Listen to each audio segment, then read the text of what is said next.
Ripple takes a stake in Flutterwave at a 3.3B valuation. Ripple has acquired a stake in Flutterwave, the deal valuing the African payments company at $3.3 billion, according to a June 16, 2026 report from Cointelegraph. The size of Ripple's stake was not disclosed. The move puts one of crypto's largest payments companies directly inside the continent's most prominent fintech. Flutterwave processes card, bank, and mobile money payments for businesses across more than 30 African markets and handles payouts in dozens of currencies. Ripple, best known for XRP and its cross-border settlement network, has spent the past several years building out payments and stablecoin infrastructure. An equity position in Flutterwave gives it a foothold in a region where moving money across borders is still slow and expensive. A bet on African payment rails. Africa is one of the harder places in the world to send money.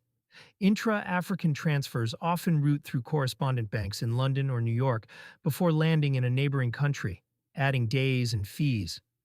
Remittances into the region run into the hundreds of billions of dollars a year, and the cost of sending them remains among the highest globally. That friction is the gap Ripple has long pitched its technology against. By taking a stake in Flutterwave, rather than competing with it, Ripple gets distribution into a network that already connects banks, merchants, and mobile money wallets across the continent. Flutterwave, in turn, gets a partner with settlement infrastructure and access to stablecoin liquidity. The $3.3 billion valuation is notable on its own. Flutterwave was last valued at around $3 billion in a 2022 funding round. So this transaction holds the company near that mark in a period when many fintech valuations have been cut. For Ripple, writing a check at that level signals it sees African payments as a core market, not a side experiment. The strategic logic points to stablecoins.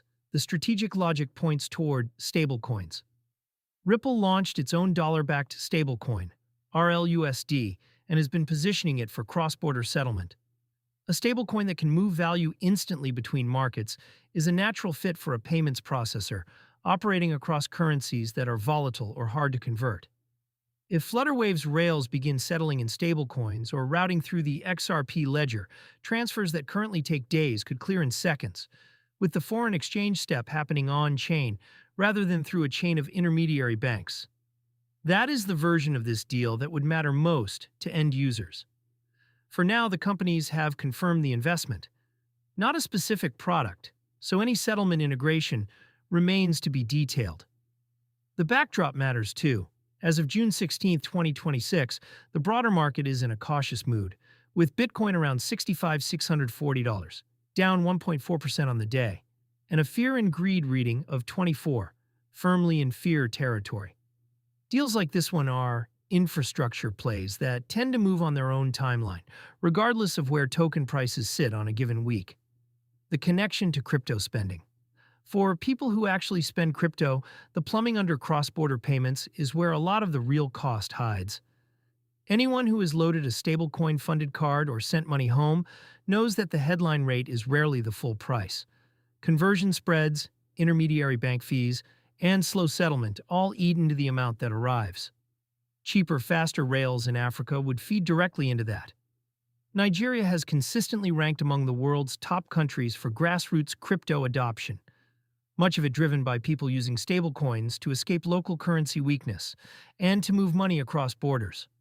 The same pattern shows up across Kenya and other markets where mobile money is already the norm.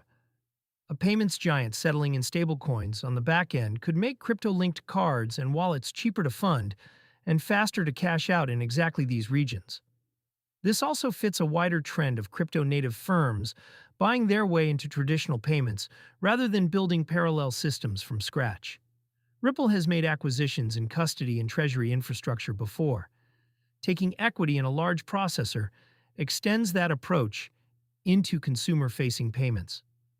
The Flutterwave deal follows Ripple's recent work, bringing the MXNB peso stablecoin to the XRP ledger in Latin America, suggesting a consistent regional playbook. Partner locally, settle on-chain.